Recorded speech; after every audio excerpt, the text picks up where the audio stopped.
नमस्कार, मैं हूं विवेक शर्मा और अब समाचार विस्तार से। मंडी जिले के सुंदरनगर क्षेत्र में कंधार के पास सलापड़ मार्ग पर एक ऑल्टो कार 200 फीट गहरी खाई में गिर गई, जिसमें कार सवार 5 लोगों में से 4 की तो मौके पर मौत हो गई, जबकि एक ने सुंदरनगर अस्पताल में दम तोड़ दिया।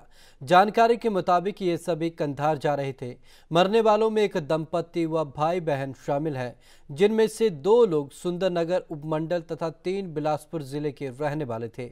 फिलहाल हादसे के कारणों का पता नहीं चल पाया है। सुंदरनगर के डीएसपी कुलभूषण वर्मा ने बताया कि शवों को पोस्टमार्टम के लिए भेज दिया गया है और मामले की जांच की जा रही है।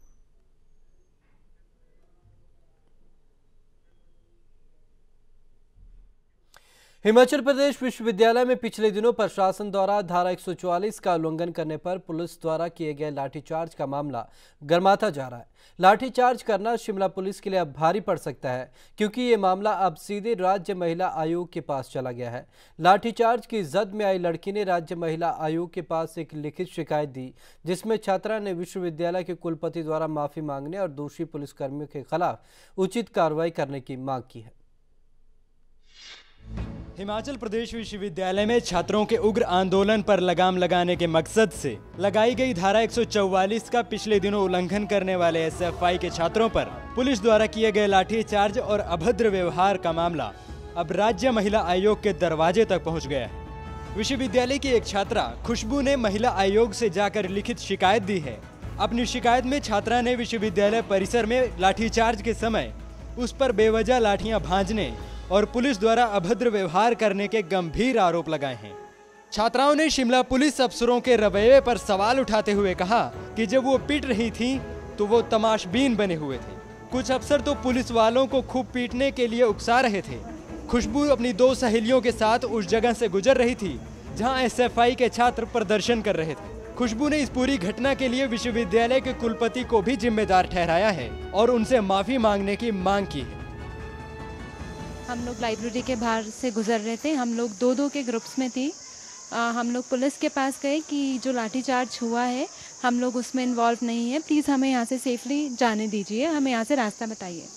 एक पुलिस वाले ने बोला कि बेटा आप यहाँ से निकल जाओ, और उसी टाइम पे दूसरे पुलिस जो हैं उन्होंने हमें गालियाँ देना शुरू कर दी। यहाँ पे पढ़ने नहीं आती, पता नहीं क्या करने आती है। मेरी फ्रेंड ने बोला कि अंकल हम लोग जा रहे हैं ना। उन्होंने फिर आगे से जवाब दिया 2 फुटिया कहीं की साली ज़बान लड़ाती है। मेरा बस इतना ही कहना था कि 2 फुटिया का अंकल कोई मतलब नहीं होता, आप भी 6 फुटे यहाँ पे खड़े हुए हो।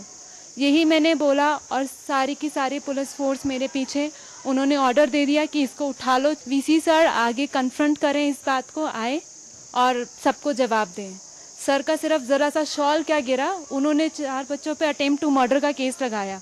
मेरे पीछे पूरी पुलिस फोर्स थी, मेरे लिए क्या एक्शन ले रहे हैं वो आए, खड़े हुए, मुझे जवाब दें। उधर इस मामले पर हिमाचल विश्वविद्यालय के कुलपति एडीएन वाजपेयी ने पीड़ित छात्रा की शिकायत पर ही सवाल खड़े कर दिए हैं। एडीएन वाजपेयी का कहना है कि छात्रा को प्रथम दृष्टता विश्वविद्यालय द्वारा गठित किए गए महिला निवारण कक्ष में अपनी शिकायत दर्ज करवानी चाहिए थी। कुलपति ने कहा कि छात्रा की शिकायत के मद्देनजर विश्वविद्यालय प्रशासन ने इस मामले की जाँच के लिए जाँच समिति बनाई है, जो इस समय पूरी घटना की बारीकी से जांच कर अपना रिपोर्ट पेश करने जा रही है। यदि छात्रा जो है वो छात्र जो उल्लंघन कर रहे हैं धारा 144 वहां जाकर उनकी पैरवी कर रही है और वो साथ में आ रही है, तो इसको हम अन्यायपूर्ण नहीं मानते हैं। लेकिन यदि उसने कंप्लेंट की हमारे पास तो आई नहीं। सामान्यतः क्या विश्वविद्यालय की छात्रा है, उसके ऊपर पुलिस प्रशासन कुछ कर रहा है, प्रथम दृष्टया तो उसको हमारे पास आना चाहिए ना, हमारे विश्वविद्यालय में अपने दर्ज कराना चाहिए। छात्रा ने विश्वविद्यालय द्वारा दिए जा रहे तर्क को मानने से साफ इनकार कर दिया है और इस पूरी घटना के लिए विश्वविद्यालय के कुलपति द्वारा माफी मांगे जाने की मांग की है। खुशबू ने पुलिस वालों के रवैये को बेहद शर्मनाक बताया है। लाइब्रेरी के अंदर जो छात्राएं पढ़ाई कर रही थी उन्हें भी बुरी तरह खींचकर पीटा गया। ये आरोप बेहद गंभीर है और ये शिमला पुलिस के दावों को खोखला करते हैं। शिमला से राजेश कुमार और मोहित प्रेम शर्मा के साथ Subhash Chandra, day night news. Solan में पुराने बस अड्डे के आसपास उस समय दहशत का माहौल पैदा हो गया जब एक पागल कुत्ते ने तकरीबन 30 लोगों को काट खाया। इन लोगों में अधिकतर बुजुर्ग, बच्चे सहित युवक युवतियां शामिल हैं। हादसे का शिकार हुए सभी लोग अपना इलाज करवाने क्षेत्रीय अस्पताल पहुंचे, जहां उन्हें टेटनस का टीका तो लगा दिया गया, लेकिन रेबीज का टीका अस्पताल में ना होने से लोगों को खासी परेशानी का सामना करना पड़ा। वहीं शाम के समय अस्पताल में छुट्टी हो जाने के कारण स्टाफ की कमी के चलते लोगों को अपने घाव खुद ही साफ करने पड़े। अस्पताल में इलाज करवाने पहुंचे लोगों ने मीडिया से बातचीत के दौरान कहा कि जिला का क्षेत्रीय अस्पताल होने के बावजूद यहाँ पर रेबीज के टीके उपलब्ध नहीं थे। उन्होंने बताया कि अस्पताल में टेटनस का ही टीका लगाया गया और उन्हें रेबीज का टीका लगवाने के लिए कसौली और चंडीगढ़ के लिए भेजा गया।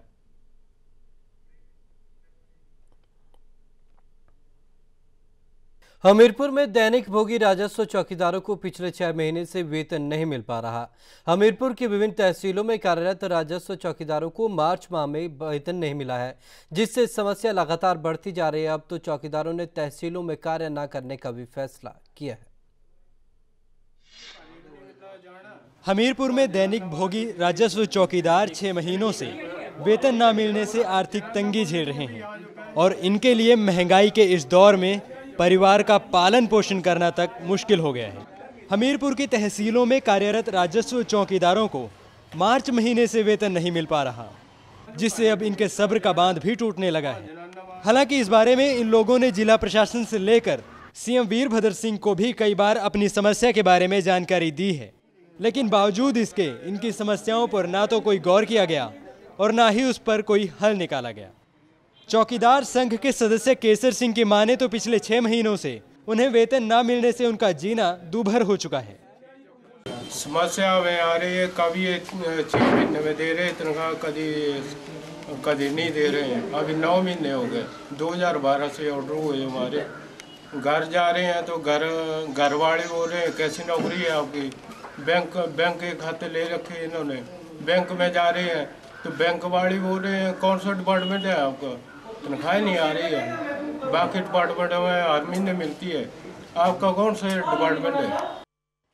हमीरपुर के तहसीलदार राजीव कुमार ने भी माना है कि राजस्व चौकीदारों को 6 महीनों से वेतन नहीं मिल रहा है। उनका कहना है कि इस बारे में जिला प्रशासन को बताया जा चुका है ताकि चौकीदारों को वेतन जल्द से जल्द मिल सके। इसमें हमारी तरफ से जो भी स्टॉल हैं राजस्व चौकीदारों के, उसी टाइम जो है वो उपायुक्त कार्यालय को भेज दिए जाते हैं। जो भी इनको पेमेंट की जानी होती है वो उपायुक्त कार्यालय में बजट के प्रावधान होने के उपरांत ही की जाती है। तो एट प्रेजेंट जो है ये उपायुक्त कार्यालय से संबंधित विषय है। सर, चौकीदारों ने कहा कि अगर जल्द नहीं मिलता है तो वो तहसील के बाहर हड़ताल तक करने से भी करेंगे, उसकी क्या प्रतिक्रिया? इसमें उच्च अधिकारियों को अवगत करवा दिया गया है, जो भी ऊपर से कार्रवाई होगी वो। हमीरपुर की विभिन्न तहसीलों में कार्यरत राजस्व चौकीदारों को मार्च महीनों के बाद से ही वेतन नहीं मिल पा रहा। नतीजतन अब चौकीदारों ने तहसीलों में काम न करने का फैसला किया है और तहसील परिसर के बाहर धरना देने की चेतावनी भी दी है। हमीरपुर से अरविंदर सिंह के साथ Subhash Chandra, day night news. प्रदेश के कॉलेज में बढ़ाई गई फीस के लिए सीटू द्वारा भी छात्रों के हित में आवाज बुलंद की जा रही है और इसी के चलते हमीरपुर के उपायुक्त कार्यालय के बाहर सीटू माकपा कार्यकर्ताओं ने धरना प्रदर्शन कर सरकार के खिलाफ नारेबाजी की और फीस बढ़ोतरी को वापस लेने की जोरदार मांग की। उपायुक्त कार्यालय के बाहर सीटू ने छात्रों को पेश आ रही दिक्कतों के लिए राज्य सरकार को जिम्मेदार ठहराया। इस मौके पर दर्जनों कार्यकर्ताओं ने फीस बढ़ोतरी से छात्रों को हो रही दिक्कतों से निजात दिलाने के लिए सरकार से मांग की।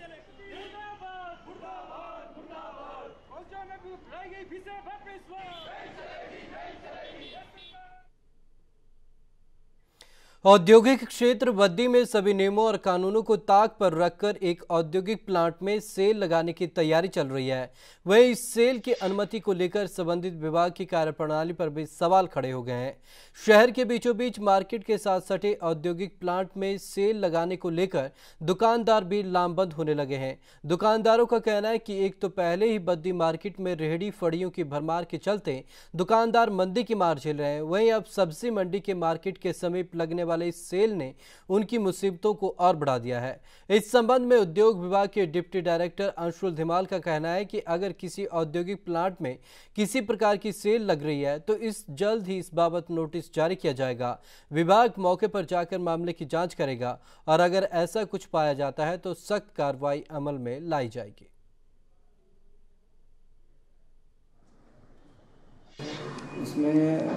हम इसमें शो कॉज नोटिस इशू करने वाले हैं, क्योंकि जैसे मामला हमारे ध्यान में आया तो हम इसका notice here show cause notice issue करके जो भी एज पर रूल्स कार्रवाई होगी वो शीघ्र से शीघ्र पूरी करके देंगे। अच्छा, उसमें शेड वगैरह बना दी गई हैं, बिजली वगैरह कहाँ से? उसमें इंस्पेक्शन करेंगे अभी और उसमें फैक्चुअल रिपोर्ट लेकर के जो भी कार्रवाई होगी वो करेंगे। जो भी लीगल इश्यूज इसमें हैं सब करके करेंगे। मुख्यमंत्री वीरभद्र सिंह ने शिमला के संकट मोचन मंदिर के मुख्य द्वार का लोकार्पण किया, जिसका निर्माण पारंपरिक नक्काशी से किया गया है। मुख्य द्वार पर हिंदू, बुद्ध धर्म और संस्कृति के चित्रों की नक्काशी की है। मुख्यमंत्री ने मूर्तिकार दयाचंद और उनकी धर्मपत्नी सारमंथी और पुत्रों अरुण और अजय और शिवांग ताशी के प्रयासों की सराहना भी की, जिन्होंने इस भव्य द्वार का निर्माण किया है। यह अपने आप में एक उत्कृष्ट कृति है और लकड़ी की नक्काशी का एक जीता जागता उदाहरण है।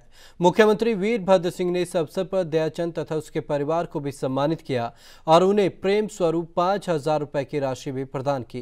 किन्नौर के पानवी गांव से संबंध रखने वाले दयाचंद ने कहा कि वह इस व्यवसाय से पिछले 30 सालों से जुड़े हुए हैं और उन्होंने बटेसरी के बद्रीनाथ मंदिर, काली माता मंदिर छितकुल, नारायण मंदिर कल्पा, नाग मंदिर यूलाकुल और पानवी स्थित नारायण मंदिर का कार्य भी किया है।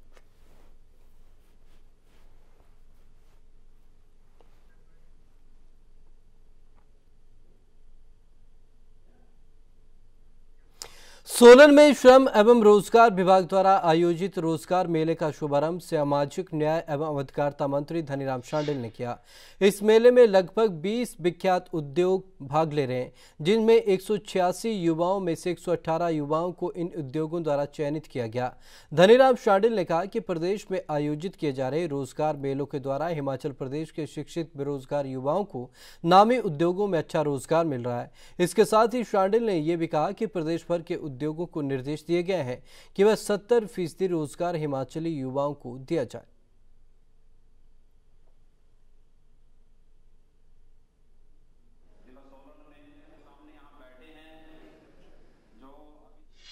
सोलन के ठोडो ग्राउंड में रोजगार मेले का आयोजन किया गया, जिसमें लगभग 25 से 30 अलग अलग हमारे कंपनीज के, प्राइवेट संस्थानों के, उत्पादन केंद्रों के और उन सब आउटलेट्स के जिन्होंने हमारे बच्चों के लिए अच्छा अवसर दिया है कि इलाके में जहां हमारे पास ऐसी बेरोजगारी है उनमें उनको राहत देने के लिए इस प्रकार के मेलों का आयोजन मैं समझता हूँ एक बहुत ही सहायक सिद्ध होगा और बच्चों को अच्छे अवसर मिलेंगे। शिमला के रामपुर में जमा स्तर के 19 साल से कम आयु वर्ग की छात्राओं की खेल प्रतियोगिता शुरू हो गई है। प्रतियोगिता का शुभारंभ रामपुर के विधायक नंदलाल ने किया। छात्राओं की 57 राज्य स्तरीय इस प्रतियोगिता में प्रदेश के 12 जिलों समेत खेल छात्रावासों की 550 छात्राएं इस प्रतियोगिता में हिस्सा ले रही हैं। प्रतियोगिता का शुभारंभ छात्राओं ने शानदार परेड से किया। शुरू हुई प्रतियोगिता में बैडमिंटन, खो खो, कबड्डी के मुकाबले होंगे। उद्घाटन के मौके पर नंदलाल ने कहा कि प्रदेश की छात्राओं ने प्रदेश का नाम ऊंचा किया है।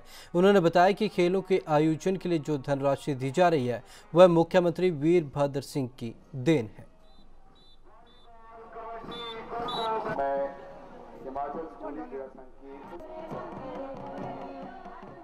धन्यवाद करना चाहेंगे हिमाचल सरकार का, जो अंडर-19 जो स्टेट लेवल का कंपटीशन है, ये प्रतियोगिता यहाँ शुरू करी। सौभाग्य मेरा यहाँ के स्थानीय स्कूल के प्रिंसिपल साहब को कि इसको होस्ट करने का यहाँ रिस्पॉन्सिबिलिटी थी। इसके लिए सरकार के, हिमाचल सरकार के शिक्षा विभाग को बहुत बहुत धन्यवाद। और ये 3 दिन की प्रतियोगिता यहाँ चल रही है। पूरे प्रदेश के जो लोग यहाँ डिफरेंट डिस्ट्रिक्ट से आए हुए हैं वो अपनी प्रतिभा दिखाएंगे। जितने भी 4-5 या कॉम्पिटिशन होने हैं उसका रिजल्ट निकलेगा, उसके बाद सेंटर की टीम बनेगी। ये हमारा यही हम उसका कहना है। भारतीय पहलवान योगेश्वर दत्त ने रविवार को एशियन गेम्स में इतिहास रचते हुए भारत को कुश्ती में गोल्ड मेडल दिलाया। उन्होंने तजाकिस्तान के पहलवान जालिम खान को हराकर 65 किलोग्राम फ्रीस्टाइल वर्ग का खिताब अपने नाम किया। इस गोल्ड के साथ भारत की झोली में अब तक 4 गोल्ड, 5 सिल्वर और 26 ब्रॉन्ज मेडल आ चुके हैं। इससे पहले एशियन गेम्स में करतार सिंह ने 28 साल पहले 1986 में आखिरी बार देश के लिए कुश्ती में गोल्ड मेडल जीता था।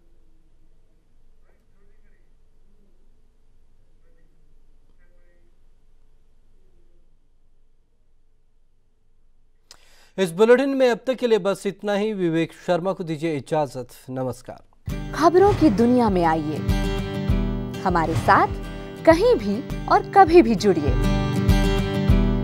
हम मिलेंगे फेसबुक पर, हम दिखेंगे यूट्यूब पर, हमें फॉलो कीजिए ट्विटर पर।